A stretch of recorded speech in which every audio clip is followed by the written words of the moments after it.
Hello everyone, सबैलाई सिताज किचनमा स्वागत छ। आज चाहिँ हामीहरू चिकन पिज्जाको रेसिपी ल्याएर उपस्थित भइसकेका छौँ।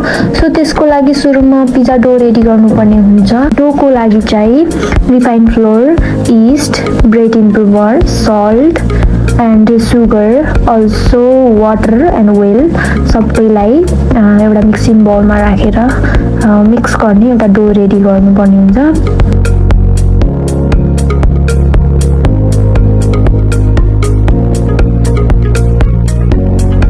ल हेर्नुहोस्, डो पनि रेडी भयो। अब यसलाई क्लिन ऱ्यापले ऱ्याप गरी 30 मिनटको लागि छोडिदिने। अब त्यति बेलासम्म पिज्जा सस रेडी गर्ने। सो त्यसको लागि हिट अन गरी ससप्यान बसाली ओइल राख्ने। हल्का ओइल हिट भएपछि गार्लिक र ओनियन पनि राखी हल्का गोल्डन ब्राउन हुने गरेर फ्राई गर्ने।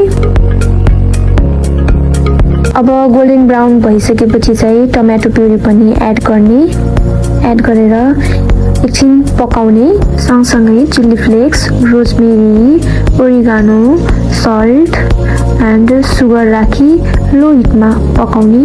सस पनि पाक्दै गर्दा अब अघि नै राखेको पिज्जाको डोलाई चाहिँ निकालेर थोरैले एउटा गोलाकार गरेर बेल्नुपर्ने हुन्छ।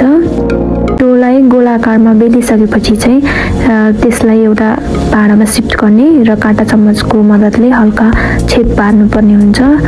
त्यसपछि पिज्जा सस मजाले स्प्रेड गर्ने अघि नै पकाएको, अनि त्यसमा सँगसँगै चिज अनि चिकन पिज्जा भएपछि त अब अभियसली चिकन नि जाने नै भयो।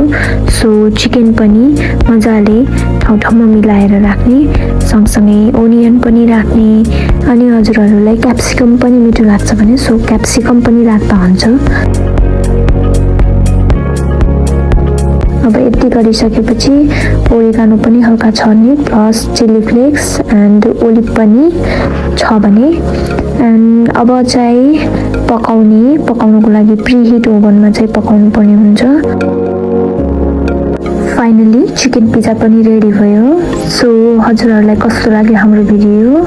सिताज किचनलाई लाइक, सेयर एन्ड सब्सक्राइब गरी सपोर्ट गरिदिनु होला, ताकि हामी फेरि अरू न्यू रेसिपी ल्याएर उपस्थित हुन पाऊँ। धन्यवाद।